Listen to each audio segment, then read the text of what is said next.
ವಸುದೇವಸುತಂ ದೇವಂ ಕಂಸಚಾಣೂರಮರ್ದನಂ ದೇವಕೀ ಪರಮಾನಂದಂ ಕೃಷ್ಣಂ ವಂದೇ ಜಗದ್ಗುರುಂ. ವೀಕ್ಷಕರೇ, ಕೃಷ್ಣ ಅನ್ನೋ ಹೆಸರೇ ಕರ್ಣಾನಂದವನ್ನು ನೀಡುತ್ತೆ. ಇನ್ನು ಆ ನೀಲಮೇಘ ಶ್ಯಾಮನನ್ನು ನೋಡಿಬಿಟ್ರೆ ಸುಕೋಷ್ಣ ಸ್ಥಿತಿಯ ಹಾಲನ್ನು ಕುಡಿದಷ್ಟೇ ತೃಪ್ತಿಯಾಗುತ್ತೆ. ಸತ್ಯಂ ಶಿವಂ ಸುಂದರಂ ಅನ್ನೋ ಸೌಂದರ್ಯೋಪಾಸನೆಗೆ ಮೂರ್ತಿ ರೂಪ ಈ ಜಗನ್ನಾಟಕ ಸೂತ್ರಧಾರಿ. ಆದರೆ ಸದಾ ಕೊಳಲು ಹಿಡಿದು ಕಾಣುವ ಶ್ರೀಮುರಳಿಯ ಮತ್ತೊಂದು ಮುಖವನ್ನು ನೀವು ನೋಡಿರೋದಕ್ಕೆ ಸಾಧ್ಯವೇ ಇಲ್ಲ. ಯಾಕಂದರೆ ಪರಮಾತ್ಮನ ಈ ವಿಶೇಷವಾದ ರೂಪ ನಿಜಕ್ಕೂ ಕೂಡ ಅಚ್ಚರಿ ಮೂಡಿಸುತ್ತೆ. ಇಲ್ಲಿ ಕೊಳಲಿನ ಕೃಷ್ಣಪ್ಪನಿಲ್ಲ, ಕೊಡಲಿ ಕೃಷ್ಣಪ್ಪನಿದ್ದಾನೆ. ಅಷ್ಟಕ್ಕೂ ಯಾರು ಈ ಕೊಡಲಿ ಕೃಷ್ಣಪ್ಪ ಅಂತೀರಾ? ಜಗದೋದ್ಧಾರಕನ ಲೀಲಾ ವಿನೋದವನ್ನು ಸಾರುವ ಅದ್ಭುತ ಮಂದಿರವೊಂದನ್ನು ನಿಮಗೆ ತೋರಿಸ್ತೀವಿ ಈ ವಿಡಿಯೋ ಮೂಲಕ. ವಿಡಿಯೋ ನೋಡೋಕ್ಕೂ ಮುನ್ನ ನೀವಿನ್ನೂ ಡಂಗೂರ ಕರ್ನಾಟಕ ಚಾನಲ್ ಸಬ್ಸ್ಕ್ರೈಬ್ ಆಗಿಲ್ಲ ಅಂದರೆ ಈ ಕೂಡಲೇ ಸಬ್ಸ್ಕ್ರೈಬ್ ಆಗಿ, ಅಲ್ಲದೆ ಮುಂದಿನ ವಿಡಿಯೋಗಳ ಅಪ್ಡೇಟ್ಗಳಿಗಾಗಿ ಪಕ್ಕದಲ್ಲಿರೋ ಬೆಲ್ ಬಟನ್ ಒತ್ತುವುದನ್ನು ಮರಿಬೇಡಿ. ಕೇರಳದಲ್ಲಿ ಶ್ರೀಕೃಷ್ಣನ ದೇವಸ್ಥಾನಗಳು ಸಾಕಷ್ಟಿವೆ. ಇಲ್ಲಿ ಸಾಮಾನ್ಯವಾಗಿ ಎಲ್ಲರೂ ಕೂಡ ಕೃಷ್ಣನನ್ನು ಹೆಚ್ಚೆಚ್ಚು ಆರಾಧಿಸ್ತಾರೆ. ಕೇರಳದ ಕೊಟ್ಟಾಯಂನಿಂದ 7 ಕಿಲೋಮೀಟರ್ ದೂರದ ತಿರುವರಪ್ಪು ಗ್ರಾಮದಲ್ಲೂ ಕೂಡ ಒಂದು ಕೃಷ್ಣನ ದೇವಾಲಯವಿದೆ. ಆದರೆ ಮೀನಾಕ್ಷಿ ನದಿಯ ದಂಡೆಯಲ್ಲಿರೋ ಈ ವಿಶೇಷವಾದ ದೇಗುಲದಲ್ಲಿ ಅತ್ಯಂತ ವಿಶೇಷವಾದ ಕೃಷ್ಣನಿದ್ದಾನೆ. ಈ ದೇವಸ್ಥಾನ ಸುಮಾರು 2000 ವರ್ಷಗಳಿಗಿಂತಲೂ ಕೂಡ ಹಳೆಯದಾದ ಇತಿಹಾಸವನ್ನು ಹೊಂದಿರೋ ದೇವಸ್ಥಾನ. ಇಲ್ಲಿನ ವಿಶೇಷ ಅಂದರೆ ಕೃಷ್ಣನಿಗೆ ನಿತ್ಯವೂ ಕೂಡ 12 ಸಲ ನೈವೇದ್ಯವನ್ನು ಅರ್ಪಿಸಲಾಗುತ್ತೆ.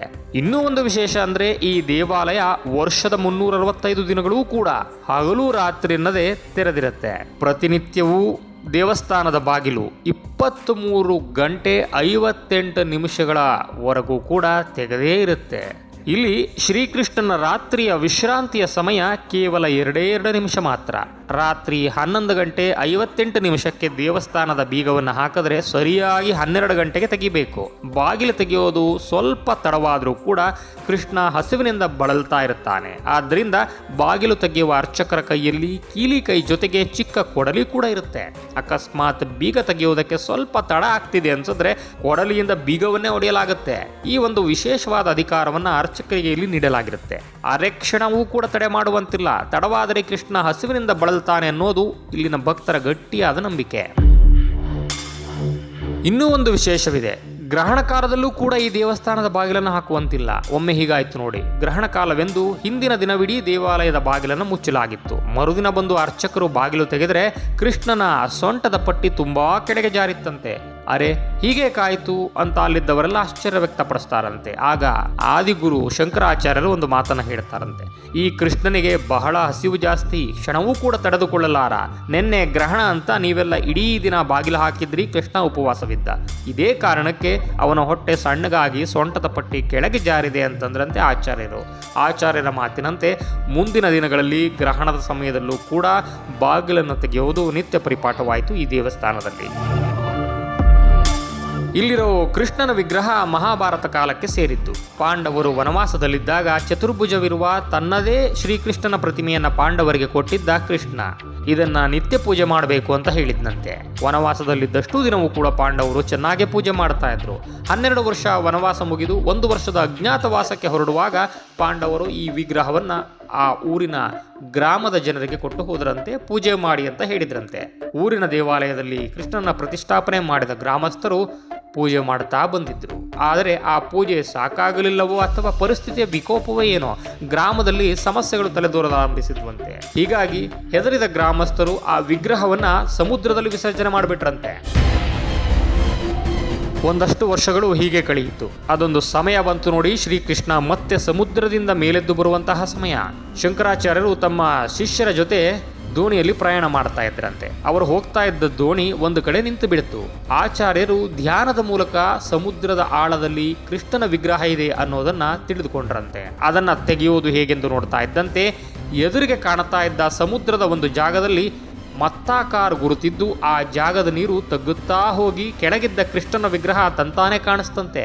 ಕೂಡಲೇ ಕೃಷ್ಣನ ಪ್ರತಿಮೆಯನ್ನು ತೆಗೆದುಕೊಂಡ ಆಚಾರ್ಯರು ಪಡುವಣ ದಿಕ್ಕಿನತ್ತ ಹೊರಟರು. ಆದರೆ ದೋಣಿ ಪಡುವಣ ದಿಕ್ಕಿನತ್ತ ಚಲಿಸದೆ ಪೂರ್ವ ದಿಕ್ಕಿನ ಕಡೆ ತಿರುಗುತ್ತಂತೆ ತಂತಾನೆ. ಯಾಕೆ ಹೀಗಾಗ್ತಾ ಇದೆ ಅಂತ ಅವರು ತಮ್ಮಲ್ಲೇ ತಾವು ಆಲೋಚನೆಯನ್ನು ಮಾಡಿ ತರ್ಕ ಕೇಳಿದಾಗ ಅವರಿಗೆ ಕಂಡ ಸತ್ಯದರ್ಶನ ಅಲ್ಲೊಂದು ದೇವಸ್ಥಾನವಿತ್ತಂತೆ. ಅಲ್ಲಿ ಹೋಗಿ ನೋಡಿದಾಗ ಗರ್ಭಗುಡಿಯಲ್ಲಿ ಯಾವುದೇ ದೇವರ ವಿಗ್ರಹ ಇರಲಿಲ್ಲ. ಎಲ್ಲವನ್ನೂ ಅರಿತ ಶಂಕರಾಚಾರ್ಯರು ಅಲ್ಲಿಯೇ ಶ್ರೀಕೃಷ್ಣನ ವಿಗ್ರಹವನ್ನ ಪ್ರತಿಷ್ಠಾಪನೆ ಮಾಡಿದ್ರಂತೆ.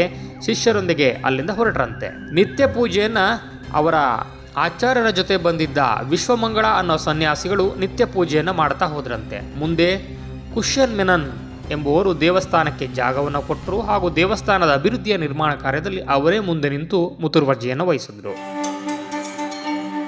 ಈ ವಿಶೇಷವಾದ ಕೃಷ್ಣನಿಗೆ ಇಷ್ಟು ಹಸಿವಾಗೋದಕ್ಕೆ ಕಾರಣ ವ್ಯಾಪಾರ ಯುಗದ ಒಂದು ಸಂದರ್ಭ ಅನ್ನೋ ಹಿನ್ನೆಲೆ ಇದೆ. ಕೃಷ್ಣನು ಮಧುರಾ ನಗರದ ರಾಜ, ಅಂದರೆ ಕೃಷ್ಣನ ಸೋದರ ಮಾವ ಕಂಸನನ್ನ ಕೊಂದ ನಂತರ ವಿಪರೀತ ಆಯಾಸ ಮತ್ತು ಹಸಿವಿನಿಂದ ಬಳಲ್ತಾ ಇದ್ದಂತೆ. ಆಗ ಕೃಷ್ಣನಿಗೆ ವಿಶ್ರಾಂತಿ ತೆಗೆದುಕೊಳ್ಳುವುದಕ್ಕೆ ಕೆಲವು ದಿನಗಳು ಹಿಡಿದಿರಬಹುದು. ಆ ರೀತಿ ಸಂಬಂಧ ಹೊಂದಿದ ಕಥೆಯಂತೆ ತನ್ನದೇ ಚತುರ್ಭುಜ ವಿಗ್ರಹವನ್ನ ಪಾಂಡವರಿಗೆ ಕೊಟ್ಟಿದ್ದ ಅನ್ನೋ ಒಂದು ಹಿನ್ನೆಲೆ ಇದೆ. ವಿಗ್ರಹ ಪಾಂಡವರ ಕೈ ಸೇರಿದಾಗ ಕೃಷ್ಣನಿಗೆ ತೃಪ್ತಿ ಆಯ್ತಂತೆ.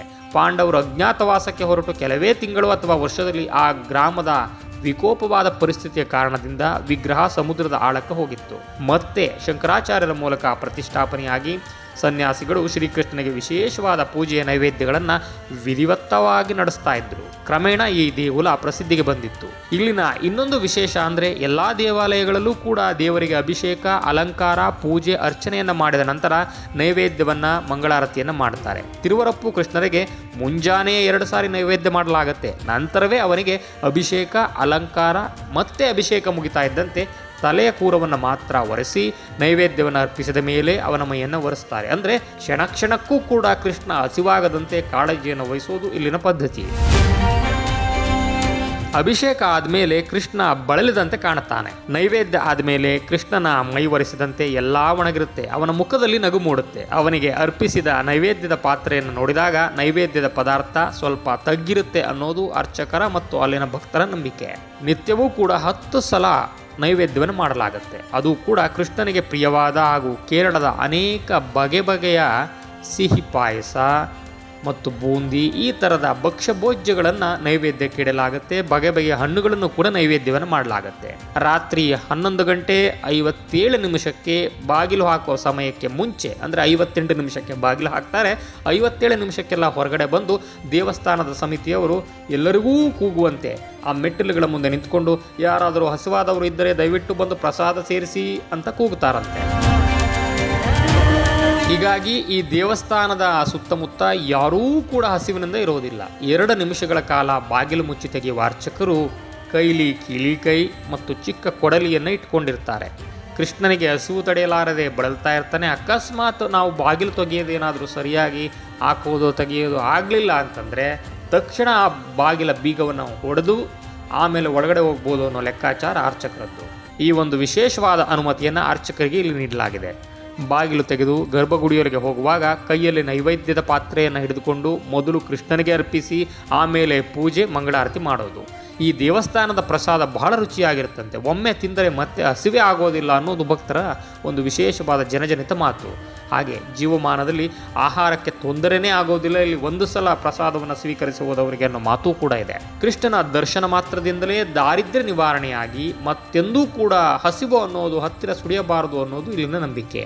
ವಿಶೇಷ ನೋಡಿ ಹೇಗಿದೆ, ಇಲ್ಲಿನ ಕೃಷ್ಣ ತಾನು ಇಷ್ಟಪಟ್ಟು ರುಚಿಯಾಗಿ ಹೊಟ್ಟೆ ತುಂಬ ತಿಂದು ಬಂದವರೂ ಹೊಟ್ಟೆ ತುಂಬ ತಿಂದು ಸಂತುಷ್ಟರಾಗಬೇಕು ಅನ್ನೋದು ಒಂದು ಲೆಕ್ಕಾಚಾರ ಇದ್ದಂತಿದೆ. ಇದು ಅವನ ಆಶಯ ಅನ್ನೋದು ಎಲ್ಲರ ನಂಬಿಕೆ.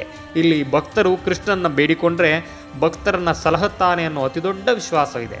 ಇದು ವಿಚಿತ್ರ ಆದರೂ ಸತ್ಯವಾಗಿದ್ದು ಇಂತಹ ಅಪೂರ್ವವಾದ, ವಿಶಿಷ್ಟವಾದ, ಅದ್ಭುತವಾದ ಕೃಷ್ಣನ ದೇವಸ್ಥಾನ ನೆರೆ ರಾಜ್ಯ ಕೇರಳದ ಪ್ರಸಿದ್ಧ ದೇವಸ್ಥಾನವಾಗಿದೆ. ಇಂತಹ ದೇವಸ್ಥಾನವನ್ನು ಒಮ್ಮೆಯಾದರೂ ಹೋಗಿ ನೋಡಿ ಬರೋಣ ಅನ್ನೋ ಆಸೆ ಗರಿಗೆದರದೇ ಇರೋದಕ್ಕೆ ಸಾಧ್ಯವೇ ಇಲ್ಲ ಬಿಡಿ. ವೀಕ್ಷಕರೇ, ಈ ಮಾಹಿತಿ ನಿಮಗೆ ಇಷ್ಟ ಆಗಿದ್ರೆ ಈ ಕೂಡಲೇ ನಮ್ಮ ಡಂಗೂರ ಕರ್ನಾಟಕ ಚಾನಲ್ ಸಬ್ಸ್ಕ್ರೈಬ್ ಆಗಿ, ಲೈಕ್ ಮಾಡಿ, ಕಮೆಂಟ್ ಮಾಡಿ, ಈ ವಿಡಿಯೋವನ್ನು ಶೇರ್ ಮಾಡಿ ಸಾಧ್ಯ ಆದಷ್ಟು. ಅಲ್ಲದೆ ಮುಂದಿನ ವಿಡಿಯೋಗಳ ಅಪ್ಡೇಟ್ಗಳಿಗಾಗಿ ಪಕ್ಕದಲ್ಲಿರೋ ಬೆಲ್ ಬಟನ್ ಒತ್ತೋದನ್ನು ಮರಿಬೇಡಿ. Thank you.